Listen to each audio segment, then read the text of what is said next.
The Powkiddy RGB30 is an interesting, unique handheld we need to talk about. Yes, I know the brand name is horrid, but it's the product that matters, right? Right? And the RGB30 is surprisingly good with some quirks we need to go over. But before that, EaseUS Partition Master Professional is a comprehensive storage partitioning app for your PC or server. Resize and extend partitions, clone OS drives, convert MBR to GPT, and even recover lost or broken partitions. Find out more in the video description. The Powkiddy RGB30 comes in at $90 US, so it's one of the cheaper retro gaming handhelds around. And Lit NXT has also provided a coupon for my viewers, which will give you another 16% off, bringing the price down to $75.60. For that, you sure get a lot of bang for your buck. The RGB30 is available in black, blue, and white. Just be aware, the price quoted is for a handheld without an SD card with games. You'll need to either bring your own or buy one of the SD card sizes for extra if you want to be able to play straight away. Okay, so let's start with the unique feature. The Powkiddy RGB30 has a 1:1 ratio 4-inch screen with a 720 by 720 resolution. This means some retro systems will see a benefit on this handheld over the traditional 4:3 screens, while others, not so much. But we'll go over which ones shortly. Inside the box is the RGB30, USB-C charging cable, and the manual. A 16GB card with the operating system is included with all the units, and the game SD card size will depend on whether you ordered one or not. Ooh, 128GB, how exciting! The RGB30 features the RK3566 chip, which is found in a bunch of Anbernic handhelds. It's a good budget performer, able to emulate many systems up to the Sega Dreamcast. There's also a 4100 mAh battery, which gave me around 7 hours runtime, and Wi-Fi, Bluetooth is included. Powkiddy bundles GelOS as the operating system on this one, which is actually one of my favorites. So, great job on going with that. You can easily update the OS using Wi-Fi from the menu. The build quality of the RGB30 is pretty good. It feels solid in the hands without any creaking. But it is a pretty chunky handheld with less rounded edges than, say, the Anbernic RG353M. And with my large hands, I don't find this one as comfortable to hold, while the Anbernic RG405M is the one that was the most comfortable. This is subjective, of course, and depends largely on your hand size, but there you go. Underneath, you have the USB-C charging port and an OTG port for USB devices such as an external controller. And there's also the 3.5mm headphone jack. On the top are inline shoulder buttons, which feel pretty decent.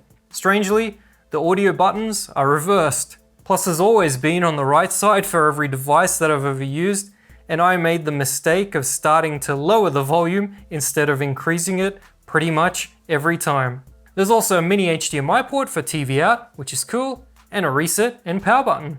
The front has loud clicky start and select buttons. These are the least likable to press, but not used that often. Luckily the D-pad and face buttons are good.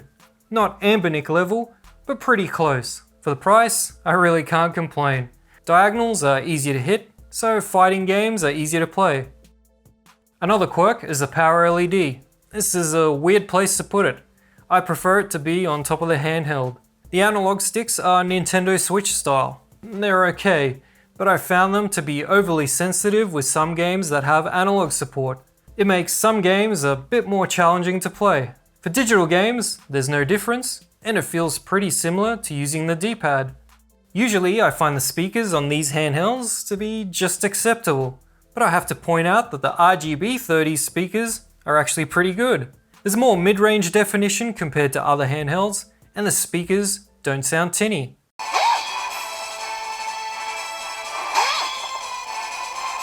Bass, of course, is lacking on speakers this size, but using good earphones will always give you the best audio experience. Another annoyance is that the included game SD card comes with music files which blast out loudly by default when you turn on the unit. Very annoying. Luckily, you can either delete the files off the SD card or turn off music in the menu in GelOS. Alright, so let's look at how it handles various systems with its unique display. Nintendo's Game Boy and Game Boy Color really benefit from the 1:1 ratio. There's only a small black bar on the top and bottom. Same deal with Game Gear, if you don't mind square pixels. Though some purists would argue it should be played at a 4:3 aspect ratio. This is something you can adjust manually in the options, or just play the Sega Master System version of the games, which are 4:3 and add borders at the top and bottom. Speaking of borders, Game Boy Advance has them as well. Neo Geo Pocket, on the other hand, is great, almost displaying on the entire screen. Since the RGB30 doesn't have a touchscreen, I wouldn't recommend it for Nintendo DS games at all. Sure, you can play some of them, but most need touch to function properly. While a few handhelds definitely benefit from the square screen, the 4:3 consoles have pretty sizable borders on the top and bottom, which may not be what you're looking for. What I really love about this handheld is how well it works with some arcade games. Vertical shooters are just too small on most handhelds playing horizontally, and flipping them vertically is pretty uncomfortable in the hands and makes the games even more difficult to play. However, this display is finally big enough for a decent playthrough. If vertical arcade games are your thing, like they are for me, the Powkiddy RGB30 is great, with the biggest amount of screen real estate yet. So, where's the emulation cutoff point? Well, the entire PlayStation game library works great, and you'll get full speed across the board. Many Nintendo 64 games work well, but some harder to emulate titles can run a bit slow. It's the same deal with Sega Dreamcast titles. You'll be able to play a large chunk of the game library at full speed, or at least what feels like full speed, thanks to the automatic frame skip. I wouldn't recommend this handheld for PlayStation Portable games. The top and bottom borders are large due to the widescreen 16:9 aspect ratio, and the PSP is more demanding on the CPU than the Dreamcast. So, more games won't run at full speed. Well then, is there any system that has no borders at all?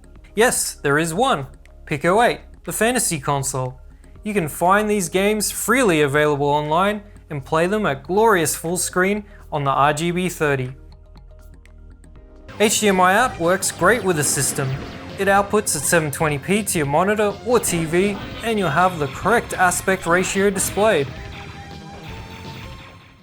Alright, so let's wrap it up with the pros and cons. The bang for buck with the Powkiddy RGB30 is high. The screen looks great. It's bright and colourful with a high resolution. The handheld is running the custom-made GelOS out of the box, which is one of the best operating systems out there. I was also surprised how decent the included speakers are compared to other retro gaming handhelds. The RGB30 is the best option for certain systems like older handhelds and vertical arcade. However, there are quirks such as the analog sticks being too sensitive and the volume buttons being reversed. Also, the chunky design is less comfortable to hold compared to other horizontal handhelds I've reviewed. But overall comfort is better than the vertical handhelds. The 1:1 aspect ratio display doesn't suit all systems, and only the Pico 8 uses it completely. 16:9 widescreen games aren't a great experience with the large borders, and 4:3 games also have noticeable ones. After using a 4:3 handheld without borders, it can be a bit jarring before you get used to it. Overall though, the 4-inch screen provides a similar screen real estate to the 4:3 handhelds. So, the Powkiddy RGB30 isn't perfect, but it does many things right. As I mentioned earlier, for vertical arcade games, the Powkiddy RGB30 is unmatched and it does pretty well with the handhelds too. If your focus is 4:3 gaming, then maybe you'd prefer something like the Anbernic RG353M, which is a nice handheld with the same CPU, and you can find that review right here. Cheers!